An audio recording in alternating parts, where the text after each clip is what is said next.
Hi, my name's Backyard Bullion and I am a gold and silver addict. I have bought a lot of gold and silver in my lifetime.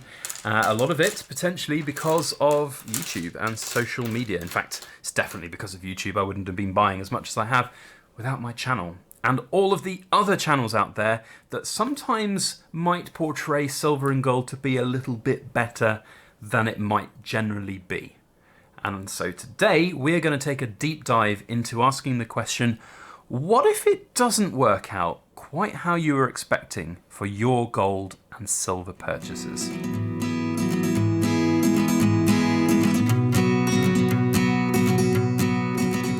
Hello everybody, Backyard Bullion here, and welcome to another Precious Metal Ramble. Have you ever been on one of those YouTube rabbit holes where you just get sucked into watching video after video on a given topic? I know I have. That's how I got started in gold and silver, and it's very easy to do. There are so many very clickbaity videos out there. Fear of missing out, the whole kind of, do this now or else you'll regret it style video is unfortunately one that the YouTube algorithm loves. Hopefully this video might be caught by some of you and you might want to just take a few moments to have a good think before diving head first into copious amounts of gold and silver, because let me tell you, it can be very addictive, certainly when companioned with social media influencers and all the wonders and positivity that people talk about without any of the negativity out there. You know, if I just talked about positive stuff and done perhaps some of those shocked looking faces with giant fireballs and all of that in the background, my channel might have more subscribers. But I do not want that message going out. I think responsible social stacking is an important part of anybody's portfolio if you're in the right place financially to do so. So with that, let's talk about some of my tips, hints and tricks to try and get some perspective on gold and silver stacking. Hopefully this will be some insight for both new and seasoned stackers, and indeed if you are a seasoned stacker with a little bit more of a down-to-earth mindset, then let us know down in the comments what your thoughts and opinions are. And guys, if you're enjoying this video as we go, certainly if you're enjoying this big 100-ounce bar, smash that like button. Let's share some FOMO, huge fear-ridden content out there in the YouTube algorithm, shall we? That would be a nice change.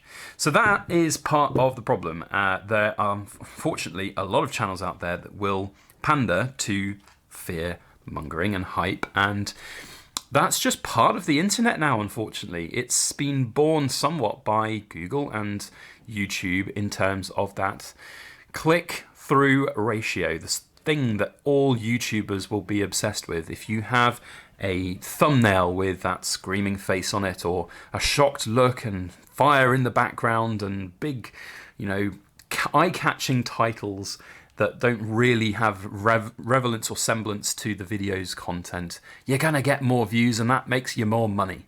That's the ultimate thing here. So we've got this situation now where down-to-earth, level-headed content sometimes takes a bit of a back step because, unfortunately, fear sells. Fear sells way better than hope does. It really does, and I can speak from experience on that side of things, where I've done videos where I'm like, I'm really proud of this video content. This might very well be one of those videos here today, where I'm just super proud of the kind of message that I'm putting out and the content I'm putting out. And YouTube just says, yeah, no, there's much, oh look, this guy's got a shocked look on his face. That would be a much better video for people to watch. It's sad, but that's the fact of the matter of the life that we're in right now with social media. So that, I think, then, breeds and instills more of this kind of anti-establishment conspiracy theorist world that we're in, where not just within gold and silver, and there is a lot of that in gold and silver. A lot of silver stackers are actually tin foil stackers as well. But there is just conspiracy theory after conspiracy theory in this world, and it's not slowing down. It's getting worse, in my opinion, year on year. There are new things. We've gone from flat Earth to the election conspiracy theories in the United States and beyond, and it is hilarious, really, to see them. But unfortunately, there are people who suffer at the bottom of these, and that can happen with gold and silver, and that can happen very much because perhaps you've bought too much gold and silver on the say-so and advice of your favourite YouTuber. Don't have any illusions that for those that do just hype and fearmonger, there are ulterior motives of affiliate bonus code sponsorships and, of course, the YouTube ad revenue itself. fear sells. It really does, unfortunately. And there is no better thing in this world to combat fear than the idea of having a real physical asset in your hand, something that's actually there rather than numbers on a screen.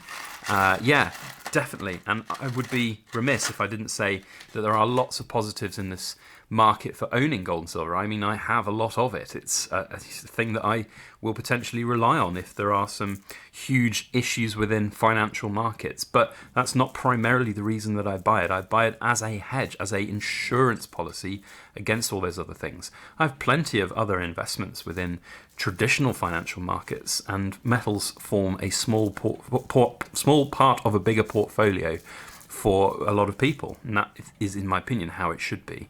So definitely not worth just, if you are in this echo chamber, if you're listening to these constant messages of fear and doom and ending of the dollar and the Fed and the explosion of gold and silver, just have that with a pinch of salt. That what happens if it doesn't happen? What happens if it doesn't go the way that some people would have you believe? That's the thing you need to ask yourself. And this critical analysis, this critical thinking, is one of the most important things that you can do for yourself. Just understand that there are other opinions out there than these echo chamber style, for want of a better phrase, fearmongers and conspiracy theorists. There really are other things out there to think about. So bear that in mind. Now, that said, it's still, as I said, a place for gold and silver in anybody's stack, and I would highly recommend people get some. I think it's a great thing to be able to talk about financial responsibility and investing and being essentially smart with your cash. Definitely, 100% would agree. But there are, I think, risks involved, and I've seen those risks borne out with some people within social media who've bought way too much gold and silver than they can potentially look to hold for a very long time, and then they've had something else come up in life that they need to get money for, and then they lose out on gold and silver. And I see it all the time in the comment section, people going, I've lost so much on silver, and that's primarily because they haven't been able to hold it for the opportune moment to sell it. And that's the ultimate thing here. If you're looking to get into some gold and silver right now, it's great, and there is nothing more satisfying in this life than holding a 100-ounce bar of silver like I'm doing right now, or a kilo Queen's Piece completer. These things are things of majesty and beauty, but at the same time, they are not like investments on a screen. You can't just get your cash out of them immediately. You can't necessarily get what you've put into them out immediately. You can't take them down to the shops and use them. Sometimes you might be able to, depending on the shop keeper and owner, and there's a lot of arguments for people to say, that'll happen in the apocalypse when the dollar's collapsed. And there'll be bigger problems if that happens, let me tell you.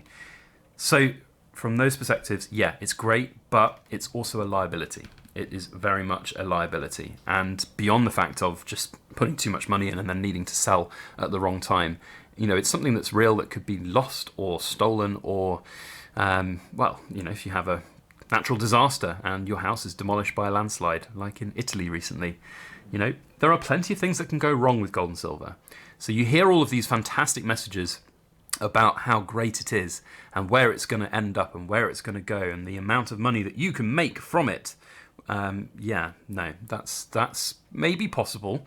There's definitely some arguments to be had that gold and silver are lower than they should be with the world the way it is, but it's not a get-rich-quick scheme. It's not a overnight success story in the making. It really isn't. And the idea of people out there who are, one of the biggest conspiracy theories is that it's something that's held down or tamped down by the bankers, and there is this cabal of bankers out there, is silly. And one of the counter-arguments that all these conspiracy theorists say is, but JP Morgan has been found guilty of spoofing. Yes, they have, but that doesn't mean that there's a head-down cabal of bankers at the top saying, right, today, guys, we're going to tamp down silver. You do this, you do that, and we'll sort it out, and it'll be fine. That's not how the world works. And that's how a lot of people think the world works, and that's been borne out in the last 30 years of the internet as the way that conspiracy theories have grown. I heard a very interesting thing on the radio the other day. In this modern world that we're in, this modern world of films and social media and everything really in the last 60, 70 years of films and everything, the human imagination has gone berserk, has gone haywire. In the 1800s, nobody really talked about being abducted by aliens or all of these other big conspiracy theories.